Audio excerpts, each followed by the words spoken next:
मी sense 22 Shailesh sir आणि सर्वांचे NINचे मी आभार मानतो. त्यांनी पारसनाथला आणि मला ही बोलण्याची संधी दिलेली आहे. मी निवेदिका मॅडमना निवेदन देणाऱ्या मॅडमने विनंती करतो की त्यांनी बसून घ्यावं, कारण मागच्या 2 सेशन त्या उभ्या आहेत आणि जर त्या बसल्या नाही तर त्यांना पारसनाथच्या टेबिनाच्या लिंकला आधीच्या 2 डॉक्टर कुलकर्णी सरांनी आणि पट्टी सरांनी खूप चांगलं इंग्रजीमधून त्यांचं प्रेझेंटेशन केलेलं आहे. पण मला थोडंसं असं वाटतं की मराठी माणसाच्या भाषेत बोललं तर भावना जास्त लवकर पोहोचतात आणि माझं इंग्लिश सरांजेवढे फ्लुएंट नाही आहे. ह्या दोन्ही गोष्टी आहेत. Next slide. पुढे. Parasnath speciality clinic shaping future of healthcare. Parasnath speciality काय करतंय ह्याबद्दल थोडंसं मी बॅकग्राऊंड सांगतो. आम्ही असं एक हेल्थकेअर मॉडेल बनवलं आहे जे अफोर्डेबल, ॲक्सेसेबल आणि एक्सपिरियन्स ड्रिव्हन प्लॅटफॉर्म आहे फॉर कॉम्प्लेक्स हेल्थकेअर प्रॉब्लेम्स. म्हणजे देशातील 50 कोटी लोकांना आज एक चांगलं आरोग्य मिळत नाही, एक हेल्थकेअर सुविधा मिळत नाही आहे आणि ती सुविधा बनवण्याचा हा एक प्लॅटफॉर्म आम्ही आज तयार केलेला आहे. Next slide. एक 2 केस स्टडीज आहेत माझ्यासमोर. बेसिकली पारसनाथ स्पेशालिटी क्लिनिकनं US अप्रुव्हल आहे या ब्रँडसाठी. आता बरेच लोक म्हणतील तुम्ही भारतात काम करता मग USA अप्रुव्हल का घेतलं नाही, तर त्यासाठी एक अतिशय महत्त्वाची केस स्टडी आहे ती योगाची. ज्यावेळी भारतातला योग हा फॉरेनमधून जाऊन ज्यावेळी योगा झाला तर त्यावेळी त्याचं महत्त्व या भारतीय लोकांना जास्त चांगल्या पद्धतीने पटलं आणि त्यामुळं आम्ही ज्यावेळी आमचं पेटंट अप्लाय केलं त्या आम्ही US मिनिस्ट्रीला पेटंट अप्लाय केलं. ज्यावेळी मी पेटंट अप्लाय केलं त्यावेळी खूप मोठ्या क्वेरीज आम्हाला विचारण्यात आल्या. की पहिली क्वेरी होती की तुम्ही रिलिजियस आहात आणि तुम्ही काहीतरी इथे धार्मिक करायला आलेला आहात का, तर तुमच्या लोगोमध्ये शिव आहेत आणि त्यामुळे तुम्ही त्यांचं काही प्रतिनिधित्व करून हिंदुत्व काहीतरी इथं इम्प्लिमेंट करण्याचा प्रयत्न करत आहात का. खूप असा प्रश्न त्याने मला त्या पेटंटच्या विचारला. त्यावेळी मी त्यांना सांगितलं की ज्याने आपली निर्मिती केलेली आहे, ज्याने या सृष्टीची निर्मिती केलेली आहे तो या लोगोमध्ये आहे आणि त्या सृष्टीचं भलं करण्यासाठी आहे आणि आम्हाला US अप्रुव्हल यासाठी नको आहे की आम्हाला USA मध्ये काही रिलिजियस आणायचं आहे, पण आम्हाला एक आरोग्य जगभरात न्यायचं आहे. जसं डॉक्टर कुलकर्णी आज जगभरात प्रयत्न करत आहेत. म्हणजे असं म्हणलं जातं, एक जोक आहे, हा जोक म्हणून घ्यावा की पिकतं तिथं खपत नसतं. डॉक्टर कुलकर्णींचं खूप मोठं काम जगामध्ये आहे, म्हणजे त्यांना खूप ॲप्रिसिएशन तिथे मिळतात आणि महाराष्ट्रामध्ये डॉक्टर गौतमी पाटील मॅडमचा कार्यक्रम खूप जोरात होता. तर मला वाटतं की कुलकर्णी सरांचे पण कार्यक्रम असे जोरात व्हायला पाहिजे. नेक्स्ट आम्हाला एक छोटंसं टोकन ऑफ लव मिळालेलं आहे मिनिस्ट्री ऑफ आयुषकडनं. ज्यावेळी मी त्यांच्या असेंब्लीच्या बुलढाणाच्या जिल्ह्यामध्ये येतात तर ते मिनिस्ट्री ऑफ आयुष आहे. त्यांनी आम्हाला खूप चांगले एक टोकन ऑफ लव दिलं पाहिजे. ॲक्च्युली आपण मराठी माणसांनी गुजराती माणसांचे खूप आभार मानायला पाहिजे असं मला वाटतं आणि स्पेशली पुणेकरांनी, कारण पुणेकरांवर 2 गुजराती माणसाचे खूप चांगले उपकार आहेत असं मला वाटतं. पहिले म्हणजे महात्मा गांधी, ज्यांनी उरळी कांचनला एक निसर्गोपचार केंद्र खूप मोठं तयार केलं, त्याची खूप लिजनली हे केलं. दुसरे म्हणजे मोदी सर की ज्यांनी NIN सारख्या इन्स्टिट्यूटची स्थापना करण्यासाठी पुण्यासारख्या शहराला मान्यता दिली. पुण्याबद्दल अजून एक खासियत आहे की जो व्यक्ती पुण्यात ड्राईव्ह करू शकतो तो जगात कुठेही ड्राईव्ह करू शकतो. असे पुण्याचे एक अनेक गौरवान्वित हे पुणे आहे आणि त्या पुण्यात मला एक संधी मिळते. ही गोष्ट चांगली आहे कारण मी पण या पुण्यातल्या टिळक आयुर्वेद महाविद्यालयातून पोस्ट ग्रॅज्युएशन केलेलं आहे. Next slide. आपण आपला विषयाकडे येऊयात. आपला विषय आहे की सांधेदुखी मुक्तीचा राजमार्ग. मॅडम तुम्ही बसून घ्या. डॉक्टर सीते आमच्या फिजिओथेरपिस्ट आहेत, आपण थोडंसं गायडन्स करणार. बसा मॅडम. आजची वर्तमान परिस्थिती जर आपल्या प्रत्येक भारतीयांची बघितली तर आज प्रत्येक घरात एक व्यक्ती सांधेदुखीने त्रस्त आहे. पूर्वी फक्त 60 वर्षांनंतर दिसणारा आजार आज वयाच्या 30 मध्ये दिसत आहे. म्हणजे मी या पारसनाथ क्लिनिकच्या उद्घाटनानिमित्त पूर्ण भारतभर फिरत आहे आणि मला आता 25 इथले 27 इथले जे आपण म्हणतो सो कॉल जनरेशन झेड जे व्यक्ती आहेत, मुलं आहेत, ती मुलंही या आजाराला ग्रसित झालेली दिसत आहेत. आणि या उपचारांबद्दल आपण पाहिलं तर फक्त वेदना कमी करण्यासाठी लोक तात्पुरते उपचार घेत आहेत. ही एक फॅक्ट आहे की लोकांना इन्स्टंट बरं व्हायचं आहे आणि परमनंट क्युअरकडे त्यांना जायचं नाही, आणि त्या इन्स्टंटच्या मागं धावत धावत ते स्वतःला परमनंट डॅमेज करत आहे. Next slide. ही एक केस स्टडी आमच्या विरारमधल्या क्लिनिकमध्ये, विरारमधलं आमचं क्लिनिक आहे, त्यामध्ये साधारणपणे एक 44 वर्षाची एक लेडी आमच्या क्लिनिकमध्ये आली होती. साधारण तिचा गुडघा जर आपण बघितला की जो उजव्या साईडला गुडघा दाखवला तो नॉर्मल गुडघा असतो, आणि डाव्या साईडला जो गुडघा आहे तो एकदम डॅमेज्ड आहे, म्हणजे ग्रेड 4 ऑस्टिओआर्थरायटिस त्याला म्हणतात. आणि ह्या 44 वर्षाच्या जी स्त्री होती तिला साधारणपणे 4 ते 5 ऑर्थोपेडिक सर्जननी तुम्हाला नी रिप्लेसमेंट सर्जरी करावी लागेल, दुसरा कोणताही पर्याय आता उपलब्ध नाही आहे असं सांगितलं. आणि त्याकरता ती आमच्या क्लिनिकमध्ये आली आणि आज ती व्यवस्थित आहे आणि खूप चांगल्या पद्धतीने तिचं विना ऑपरेशन ती जगते. ह्याचं कॉन्ट्रीब्युशन आमच्या SRDP ट्रीटमेंटबद्दल आहे. Next slide. तशीच ही एक केस स्टडी आहे. ठाण्यामधला एक कॅपजेमिनीमध्ये काम करणारा एक IITian होता, 34 वर्ष वयाचा, आणि त्याला मायलोमायलेशिया नावाचा एक आजार झाला होता. मायलोमायलेशिया म्हणजे पूर्ण कॉर्ड कॉम्प्रेस होते, सर्वायकल कॉर्ड, आणि त्याचा ब्लड सप्लाय पूर्ण नष्ट होतो आणि बऱ्याच वेळेला तो पेशंट हा पॅरालाइज होऊ शकतो आणि त्याची डेथ होऊ शकते. अशा कन्स्ट्रक्टमधला हा रुग्ण होता.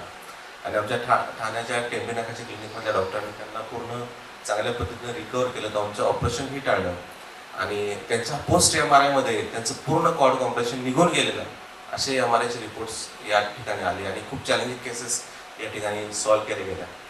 Next slide. आज हे सांधेदुखी वाढण्याचं सर्वात महत्त्वाचं कारण काय आहे हे थोडंसं समजून घेणं आवश्यक आहे. तर त्यामधले आहारातील जे बदल आहेत, म्हणजे पौष्टिक आहार आज कमी झालेले आहेत. म्हणजे पौष्टिक हा शब्दच आज लयाला पावलेला आहे. पौष्टिक म्हणजे काय ह्याची डेफिनेशन बदललेली आहे. म्हणजे कॅलरीज किती आहेत, कार्बोहायड्रेट, प्रोटीन, फॅट किती आहे, यावर आपण सगळ्या पौष्टिक गोष्टी मोजतो. पण आज जी जे शेतीतलं अन्न बनतं ते कुठल्याही केमिकल शिवाय बनत नाही. मी सांगली जिल्ह्यातून येतो आणि सांगली जिल्ह्यामध्ये द्राक्षासाठी खूप फेमस आहे, आणि माझ्या मित्राची खूप द्राक्षाची शेती आहे. ज्यावेळी ते म्हणतात की, मी त्यांना म्हणतो की मला ऑर्गॅनिक द्राक्ष पाहिजे, ते म्हणजे हे स्वप्न आहे. आता जोपर्यंत आपण तो घड त्या केमिकलमध्ये बुडवत नाही तो द्राक्षच पिकत नाही. त्यामुळे आम्ही द्राक्ष खात नाही, लोकांना देतो, विकतो. तर अशी परिस्थिती आज रसायन पेस्टिसाइडचा वापर झालेला आहे. आपलाही आहार हा जास्तीत जास्त टेस्टी पदार्थ खाण्याकडे आहे, जंक फूड खाण्याकडे आहे, इन्स्टंट फूड खाण्याकडे जास्त वाढलेलं आहे. आणि हे एक बदललेलं रूप आहे की ज्यामुळं हे आजार आज बळावताना दिसत आहेत. Next slide. याबरोबरच बैठका अधिक मोठ्या प्रमाणात असेल किंवा अधिक प्रवास असेल. म्हणजे आधीच्या काळामध्ये खूप बैठका असं नसायचं, लेकिन आज आता ऑफिस वर्क वाढलेलं आहे, डेस्कवर जॉब वाढलेले आहेत, आणि ह्या डेस्कचा जॉब वाढल्यामुळं खूप मोठ्या प्रमाणात तरुण वर्ग हा सांधेदुखीला बळी पडतोय. आधीच्या काळात खूप परिवहन एवढं चांगलं नव्हतं, पण आज परिवहन एवढं सुधारलंय, स्पेशली पुण्यातलं आपण बघतोय की खूप ट्रॅफिक जॅम असलं तरी खूप तासन तास त्यांना वेळ घालायला लागतो. म्हणजे अधिक प्रवासासाठी अधिक किलोमीटर चालायला नाही लागेल तर चालतंय, पण ते ट्रॅफिकमध्ये गेले की तुम्हाला ते जाणवत असते. तर त्यामुळं हे अधिक प्रवास हेही आपल्या सांधेदुखीचे एक कारण समोर आलेलं आहे. Next slide. बसण्याच्या आणि झोपण्याच्या चुकीच्या पद्धती, म्हणजे स्पेशली मणक्याच्या आजारामध्ये आपण बसतोय कसं आणि आपण झोपतोय कसं, हे खूप मोठ्या प्रमाणामध्ये या आजाराला कारणीभूत ठरतं. डॉक्टर क्षितिजा आपल्या फिजिओथेरपिस्ट आहे टिळक रोडच्या, ते याबद्दल खूप चांगल्या पद्धतीने आपल्या सर्वांना मार्गदर्शन करणारच आहेत. Next slide. हा एक सगळ्यात महत्त्वाचा पॅरामीटर आजार आहे, टेक्स्ट नेक सिंड्रोम असं म्हटलं जातं. यामध्ये काय म्हणलेलं आहे की ज्यावेळी आपण खाली बघून मोबाईल बघतोय त्यावेळी साधारणपणे 16 पाऊंड एवढं वजन आपल्या मानेवर पडतं. ज्यावेळी आपण रील्स बघतोय, मोबाईल बघतोय मान खाली दाखवून, त्यावेळी तेवढ्या मोठ्या प्रमाणामध्ये वजन आपल्या मानेवर पडत आहे. त्यामुळं बरेचसे मानेचे तक्रारी या सुरू होतात आणि मानदुखीनं खूप तरुण वर्ग आज त्रासलेला दिसत आहे. Next slide. AC आणि फॅनमध्ये झोपणं हा एक खूप मोठा सांधेदुखीचा एक कारण आहे. आज आपण विचार करू नाही शकत की आपण AC आणि फॅनशिवाय राहू नाही शकत, आणि AC आणि फॅन हे सांधेदुखीला बळवण्यासाठी खूप मोठं कारण आहे. कारण AC आणि फॅनमुळं आपल्या शरीरातील आम, म्हणजे आम आणि कफ आणि वात या दोघांचाही प्रकोप होतो, आणि ते सांधेदुखीला सगळ्यात महत्त्वाचे कारणभूत मानले जातात. ते इलिमेंट या AC आणि फॅनमुळे वाढत असतात. नेक्स्ट. महिलांच्या मध्ये स्पेशली असं म्हटलं जातं की मासिक पाळीच्या तक्रारी आणि गर्भाशय निर्हरण हे एक सगळ्यात महत्त्वाचं कारण आहे. म्हणजे आज गमतीनं असं म्हटलं जातं की जी कंबर दुखत नाही ती स्त्रीच नाही. कारण काय होतं की बऱ्याच वेळेला सीझरचं प्रमाण वाढलेलं आहे. आधीच्या काळात एखादं सीझर व्हायचं, आता आजच्या काळात एखादी नॉर्मल डिलिव्हरी होते. हे जे बदललेले प्रमाण आहे, जे आपल्या घरगुती शेकडी जे आपल्या परंपरेत सांगितलं जायचे, त्याला आयुर्वेदात सुतिका परिचर्या म्हणतात, ते आज फॉलो केले जात नाही. हे कारण आहे. आणि गर्भाशय काढून टाकणं ही एका थोडीशी एक फॅशन झालेली आहे. आम्हाला मुलं झालेली आहेत, आता आम्हाला रोजचं पिरियडचं स्ट्रेस नको आहे, आम्हाला ब्लिडिंग होत आहे, तर गर्भाशय काढून टाका असे रिकमेंडेशन आज महिला करताना दिसत आहे 40 नंतरच्या. पण लक्षात घ्या, देवानं आपल्या शरीराला दिलेला जो भाग असतो त्या भागाचं काही ना काही काम असतं. आणि जर आपण हे गर्भाशय निरण केलं, आमच्याकडे स्टडीज आहेत की hysterectomy is one of the cause of knee osteoarthritis and spine disorders. याच्यावर आम्ही एक रिसर्च टीमने तयार केलेला आहे, लवकरच तो आता पब्लिश पण होईल, की ज्यामध्ये आम्ही येणाऱ्या महिला ज्या 50शीतल्या आहेत, ज्यांना 50शीमध्ये नी रिप्लेसमेंट करायला लागतंय, अशा महिलांची ज्यावेळेला हिस्ट्री घेतली, त्यांचं पिरियड जाण्याआधी हिस्टेक्टॉमी केलेली आहे. यांनी कारणाने की त्यांना युटेराइन फायब्रोस होते, थांबत नव्हतं आणि त्यामुळे त्यांना युटेराइन फायब्रोससाठी सर्जरी करावी लागली. अशा प्रकारच्या घटना या महिलांमध्ये होतात. त्याचबरोबर महिला या थंड पाण्यामध्ये काम खूप करत असतात. थंड पाण्यामध्ये, थंड वातावरणामध्ये राहणं हे एक अतिशय महत्त्वाचं एक महिलांचं एक्सपोजर आहे, की त्यामुळे महिला या सांधेदुखीला जास्त मोठ्या प्रमाणात आज बळी पडताना दिसतात. नेक्स्ट, ताणतणाव, स्ट्रेस हा एक खूप मोठा एलिमेंट आहे. असं म्हणलं जातं की स्ट्रेसमुळे हार्ट डिसीज जास्त होतात, तर आमचं म्हणे स्ट्रेसमुळे सांधेदुखी सगळ्यात जास्त होते. आता स्ट्रेस हा एलिमेंट, जसं एक शाळेतला मुलगा असो किंवा एक करोडपती उद्योगपती असो, प्रत्येकाला कोणत्या ना प्रकारचा आज स्ट्रेस आहे. आजची सेंचुरी ही स्ट्रेस सेंचुरी अशी म्हटली जाते. आणि जोपर्यंत ह्या स्ट्रेसला आपण कंट्रोल करत नाही, तोपर्यंत आपली सांधेदुखी बरी होत नाही. आम्ही अनेक मणक्याचे आजार आणि गुडघ्याच्या आजारांचे पेशंट बघितलेत की ज्यांच्यामध्ये ह्या स्ट्रेस लेवल खूप वाढल्या होत्या आणि आम्ही यांना स्ट्रेस कमी करण्याचे उपचार दिले आणि त्यांची सांधेदुखी, गुडघेदुखी बरी झालेली आहे. अशा या ताणतणावाचा पण आपण विचार या आखाडीसाठी केला पाहिजे असं मला वाटतं. नेक्स्ट लाईन, अपुरी झोप. पत्की सरांनी आता खूप चांगलं या अपुरी झोपेबद्दल मार्गदर्शन केलेलं आहे. मी त्यांचा खरंच आभार मानतो की त्यांनी खूप इन्साइट्स या अपुरी झोपेबद्दल दिलेले आहेत. आणि जसं कुलकर्णी सर त्यांचं प्रिस्क्रिप्शन करतात, ते त्यांचे म्युझिक प्रिस्क्राईब करतात, तसे आमच्या क्लिनिकमधले डॉक्टर एक ॲप प्रिस्क्राईब करतात, त्याला म्हणतात नींद ॲप. हे नींद ॲप जे आहे, या नींद ॲपला माझ्या प्रत्येक डॉक्टरना मी सांगतो की तुमच्या मेडिसिन्स बरोबर, तुमच्या थेरपीज बरोबर तुम्ही ही नींद ॲप प्रिस्क्राईब करा. इस्पेशली आफ्टर कोविड नंतर आम्ही सगळ्या रुग्णांना आम्ही बघितलेलं आहे की ज्या रुग्णांची झोप व्यवस्थित नाही, ते रुग्ण खूप मोठ्या प्रमाणात सांधेदुखीला बळी पडत आहेत आणि हे सांधेदुखीला बरं न होण्याचं सगळ्यात महत्त्वाचं कारण आहे. आता ह्याची पॅथॉलॉजी ज्यावेळी मी शोधली, त्यावेळेला म्हणजे लक्षात आलं की या अपुऱ्या झोपेमुळं, स्ट्रेसमुळं काय होत आहे की आपल्या ब्रेनमध्ये कायनिन नावाचं सिक्रेशन असतं आणि कायनिन नावाचे सिक्रेशन असतं, त्या ब्लडमधलं प्रोस्टॅग्लॅंडिन वाढवतं. आता हे प्रोस्टॅग्लॅंडिन हे सगळ्या वेदनांचं कारण सांगितलेलं आहे. म्हणून आपण जे अनॅल्जेसिक खातो हे प्रोस्टॅग्लॅंडिन इनहिबिटर्स असतात, त्यामुळे आपल्याला पेन किलरमध्ये तात्पुरता आराम मिळतो. पण जर आपल्याला हे प्रोस्टॅग्लॅंडिन कमी करायचे असतील तर आपल्याला कायनिन कमी करायला पाहिजे आणि कायनिन कमी करायचं असेल तर झोप चांगली पाहिजे. हॅपी हार्मोन जसं endorphins is a natural pain killer, हे वाढवायचं असेल तर झोप चांगली पाहिजे.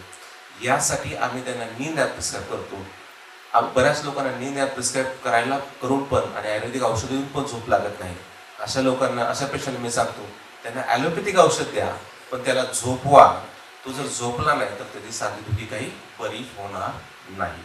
नेक्स्ट, हा एक अजून एक प्रखर विषय आहे कोविड-19 नंतर, नकारात्मकता, डिप्रेशन आणि अँझायटी. साधारणपणे एक रिसर्च केला गेला ज्यामध्ये मणक्याचं ऑपरेशन फेल झालंय अशा 90 रुग्णांचा एक रिसर्च केला गेला की ज्यांच्यामध्ये मणक्याच्या ऑपरेशन नंतर सुद्धा पेशंटला वेदना कमी झाल्या नव्हत्या. तर ज्यावेळी या रुग्णांचा अभ्यास केला गेला त्यातल्या 90% रुग्णांमध्ये असं आढळलं की ते रुग्ण हे नकारात्मकता, डिप्रेशन आणि अँझायटीने ग्रसित होते. म्हणजे ज्यावेळी आपण या वेदना कमी करतो, वेदना कोणाला होतात तर वेदना मनाला होतात. ठीक आहे, आयुर्वेदानुसार सुद्धा कोणत्याही व्याधीचं आश्रयस्थान शरीराने मन सांगितलेलं आहे. बऱ्याच वेळेला आपण फिजिकल ट्रीट करायला जातो, मनाची चिकित्सा राहून जाते. त्यामुळे मनाची चिकित्सा ही करणं हाही एक पार्ट आयुर्वेदानं सांगितलेला आहे. तर त्या नकारात्मक डिप्रेशन अँझायटीला जेव्हा मी ट्रीट करतो त्यावेळी त्याची सांधेदुखी बरी होताना दिसून येते. Next line. Heal your body हे एक पुस्तक आहे, एक इंग्लिश ऑथरचं पुस्तक आहे. त्यांनी विचाराने कॅन्सर बरा केला. त्या ऑथरचं एक पुस्तक आहे. एका स्पिरिच्युअल डॉक्टर सचिन परब आहे, त्याने मला पुस्तकाचा रेफरन्स दिला, तू सांधेदुखीत काम करतोय तर हे तू वाच, यातनं तुला काही बेनिफिट मिळू शकतील. तर बऱ्याच वेळेला त्या पुस्तकामध्ये खूप चांगले नकारात्मक आणि सकारात्मक विचार आणि त्यांचा शरीरावर होणारा परिणाम याच्याबद्दल माहिती दिली. म्हणजे स्वतःला शिक्षा झाल्याची भावना किंवा आपण बळी ठकरायची भावना असते, हा नकारात्मक विचार असणाऱ्यांना बोटाचा किंवा सामान्य संधिवात होतो.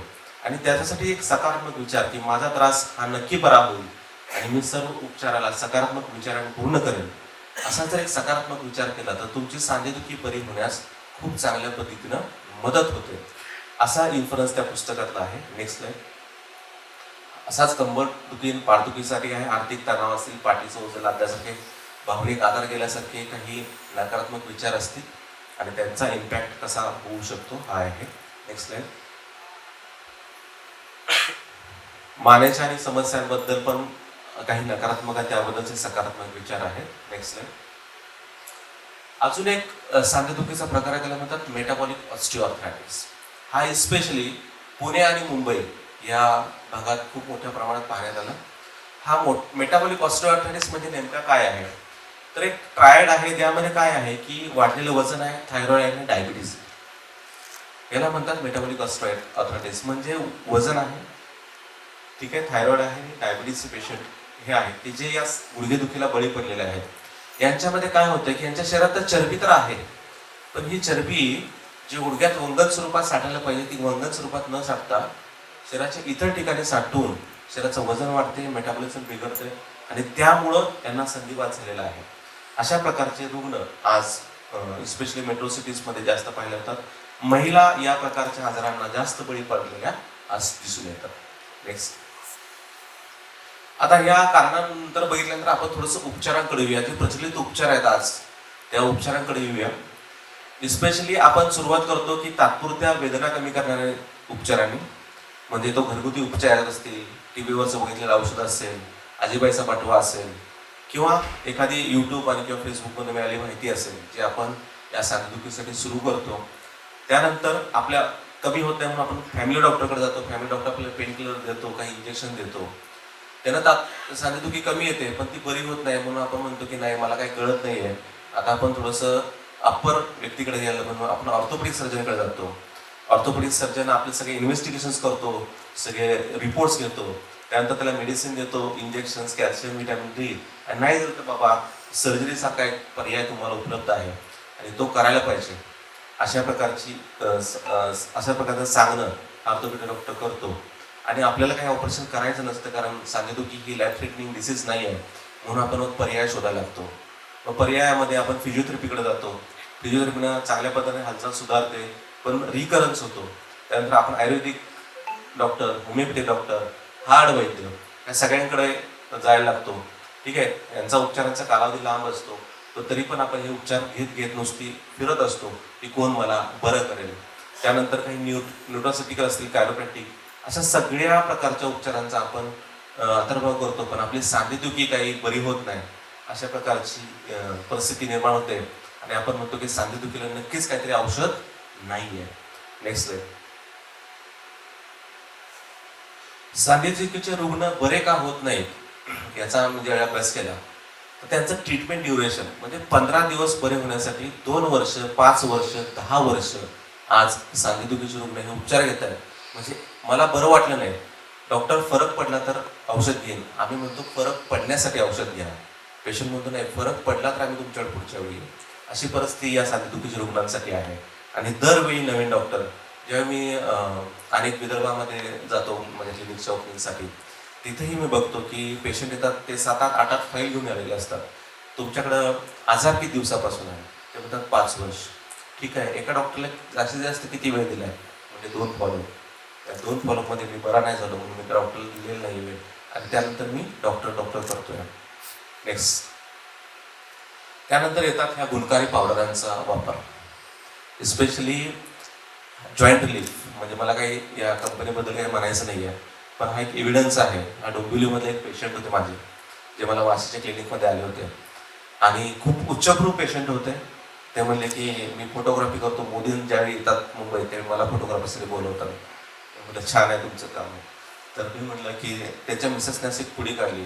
मी डोंबिवलीतल्या सगळ्या प्रचलित आयुर्वेदिक वैद्यांना भेटली आहे. माझ्या घरात 4 वैद्य आहेत आणि नामांकित वैद्यांना भेटली आहे, आणि तरी पण माझी सांधेदुखी काही बरी झाली नाही. पण मी एका मेडिकलमध्ये गेली होती आणि त्या मेडिकलमधल्या या पावडरमुळे माझी सांधेदुखी खूप आटोक्यात आहे. आणि या पावडर खाल्ल्यानंतर मला इतकं चांगलं वाटतं की मला सांधेदुखी झाल्यासारखीच नाही वाटत. तर ह्याचा एक KM हॉस्पिटलचा रिपोर्ट आहे या ॲनालिसिसचा, की यामध्ये स्टिरॉइड्स अडल्ट्रेशन टाकलेलं आहे आणि त्यामुळं याचा वापर होतो. आज मी महाराष्ट्रामध्ये प्रत्येक जिल्ह्यामध्ये रादर मी फिरतो या सांधेदुखीसाठी आणि त्यांच्या उपचारांसाठी. तर जेवढी नशा, ॲडिक्शन हे ॲक्च्युली ॲडिक्टेड लोक करत नसतील, तेवढे हे सांधेदुखीचे रुग्ण या अडल्ट्रेशन च्या थ्रू आज करतायत. मग ते अडल्ट्रेशन स्टिरॉइड्सचं असो किंवा ओपॉइड्सचं असो, की जे खूप मोठ्या प्रमाणात आयुर्वेदिक औषध म्हणून मिसळून दिलं जातं आणि त्यामुळे गावाच्या गावं ही ॲडिक्टेड आहेत. ही औषधं घेतली की आम्ही चांगलं चालतोय, पळतोय, औषधं बंद केली की आम्ही बेड रिडन आहोत, अशा परिस्थिती आज महाराष्ट्रातल्या आहेत. Next slide. आता आपण आपल्या विषयाकडे येऊया की SRDP या उपचारांनी विना ऑपरेशन गुडघेदुखी मुक्त कसे व्हाल. ठीक आहे, हा थोडासा डिस्कशनचा पार्ट आहे. आता ह्या SRDP म्हणजे काय, तर SRDP म्हणजे एक scientific reversal detox process. Next slide. आता ह्या SRDP मध्ये आम्ही कशाचा अंतर्भाव केला ते तुम्हाला सांगतो. बेसिकली आम्ही मॉडर्न सायन्सचा यामध्ये अंतर्भाव करतो, ज्यामध्ये आमच्याकडे एक डेडिकेटेड फिजिओथेरपी डिपार्टमेंट आहे, की जे मॉडर्न सायन्सचं स्ट्रीम आहे, त्याच्यामध्ये फिजिओथेरपी डॉक्टर हे खूप चांगल्या पद्धतीनं आमच्या रुग्णांना डूज अँड डोंट्स, काय करावं आणि काय करू नये, आणि काही ॲक्टिव्हिटीज सांगत असतात. तर त्याचा अंतर्भाव आम्ही आमच्या उपचारामध्ये केलेला आहे.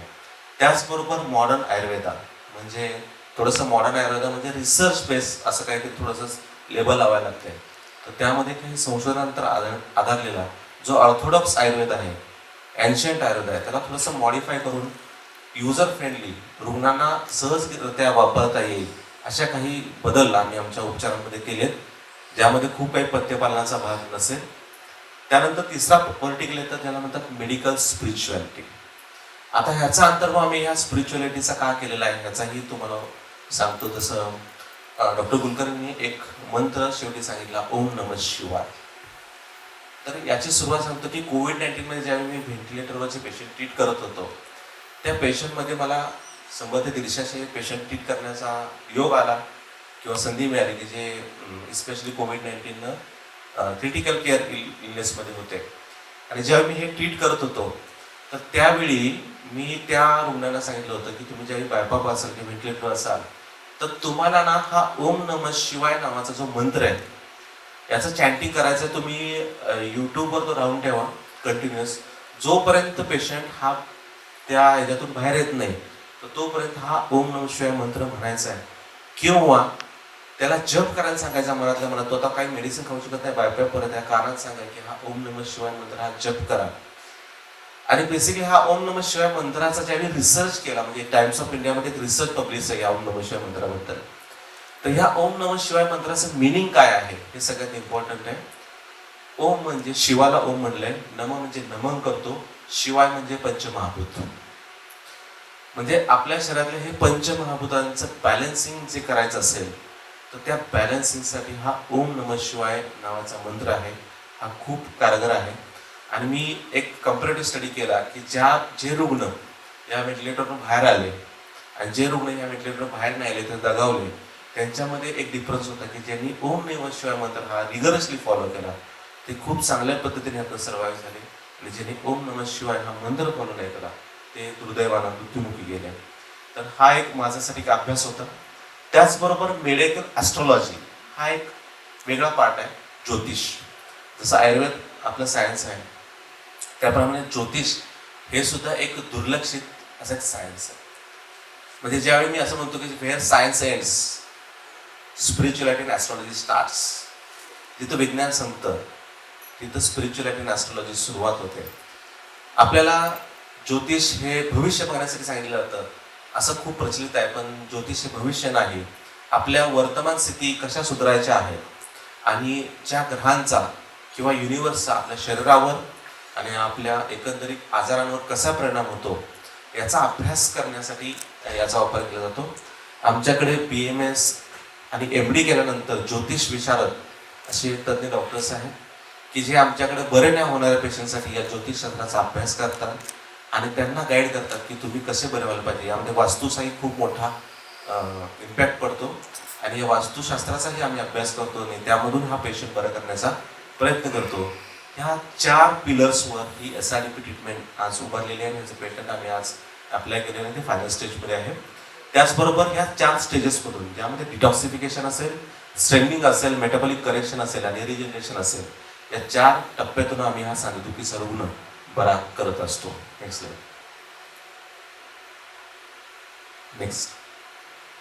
स्पिरिच्युअल हिलिंग म्हणजे नेमकं काय? बेसिकली हे spiritual healing, I am from some background like spiritual institute of Brahma Kumaris. तर तिथं आम्हाला खूप मला शिकायला मिळाल्या गोष्टी की आपल्या शरीरामध्ये आयुर्वेदामध्ये धातू संकल्पना आहे की धारणा धातू म्हणलेला आहे. म्हणजे आपल्या बॉडीची इम्युन सिस्टीम हे धातू आहे आणि हे रस, रक्त, मांसमेध, अस्थिमज्जा, शुक्र हे आपल्या शरीराचे धातू आहेत आणि ते इम्युन सिस्टीम आपल्या शरीराला बिल्ड करण्याचे आणि आजाराशी लढण्याचे काम करत असतात. अशा रुग्णांमध्ये मी काही या संकल्पांचा किंवा या थॉट्सचा 108 वेळा चॅन्टिंग करायला सांगतो आम्ही पेशंट्समध्ये की या चॅन्टिंगमुळं 108 वेळा हा जप करायला पाहिजे की ज्यांना ह्या ऑटोइम्युन या प्रकारचा आजार झालेला आहे. हा ऑटोइम्युन आजार बरं करण्यासाठी या स्पिरिच्युअल हिलिंगचा खूप आम्हाला उपयोग होतो. इस्पेशली रुमॅटॉइड आर्थरायटिसचे पेशंट असतात किंवा SLEचे पेशंट असतात की ज्यामध्ये आम्ही हे बाय इंटेन्शन हे इम्प्लिमेंट करतो की तुम्ही हे करा आणि त्याचे खूप चांगले आउटकम आज आम्हाला आलेले दिसतात. नेक्स्ट, आता निरोगी गुडघा आणि रोगी गुडघा ह्यामध्ये नेमकं काय डॅमेज झालेलं आहे हे आम्ही बऱ्याच वेळेला रुग्णांमध्ये समजावून सांगतो आणि ते कसं बरं होईल याची माहिती दिली जाते. Next slide. रुग्ण आमच्याकडे गुडघेदुखीने येतात पण आम्ही त्यांचं नी मॅपिंग करतो. म्हणजे मॉडर्न सायन्समध्ये जे नी मॅपिंग केलं जातं की गुडघा कोणत्या भागात दुखतोय, या कोणत्या भागात दुखण्यानुसार त्याचं एक अंडरलाईन पॅथॉलॉजी आम्ही फिगर आउट करतो आणि त्यानुसार आमचे उपचार प्लॅन करतो. Next slide. एकंदरीत 4 टप्प्यामध्ये गुडघा खराब होत असतो.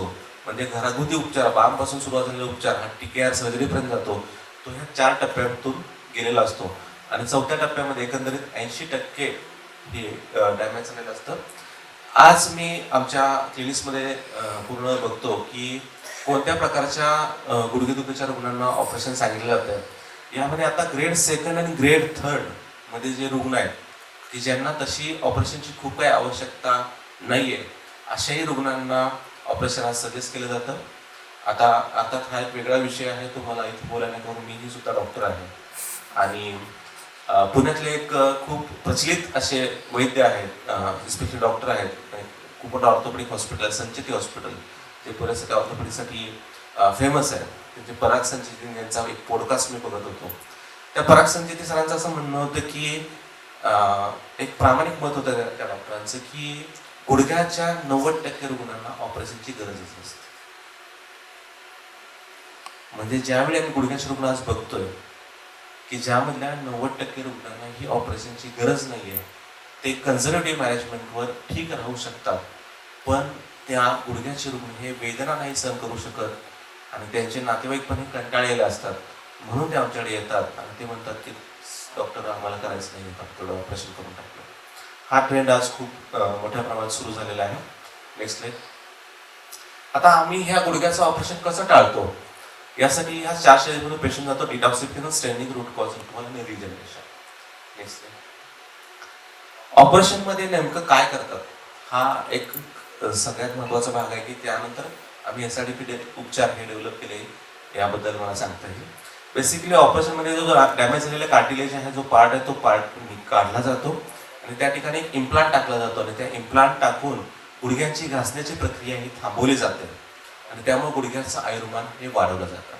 ही प्रक्रिया ऑपरेशनमध्ये केली जाते आणि ही प्रक्रिया जी केली जाते या प्रक्रियेनंतर आम्हाला लक्षात आलं की अशी जर प्रक्रिया आपण जर कन्झर्वेटिव्ह उपचारांनी, होलिस्टिक आयुर्वेदिक उपचारांनी जर केली तर आपण गुडघ्यांचे रुग्णांचे ऑपरेशन टाळू शकू. मुंबईतल्या नेरूळमध्ये 2008 साली जेव्हा मी जायचो त्यावेळी भावना जोशी नावाचे पेशंट होत्या की ज्या कार्डिओलॉजिस्टच्या वाईफ होत्या आणि त्या माझ्या उपचारासाठी आल्या गुडघेदुखीसाठी. जेव्हा त्यांना उपचार केले त्यावेळी त्यांनी एक्सरे काढला आणि उपचारा आधीचा नंतरचा एक्सरेने ज्या रेडिओलॉजिस्ट सांगितले की ह्या एक्सरेमध्ये चांगलं बेनिफिट आलं आहे, चांगलं परिवर्तन झालेलं आहे आणि एक्सरे सुधारला आहे बरं का तुमचा.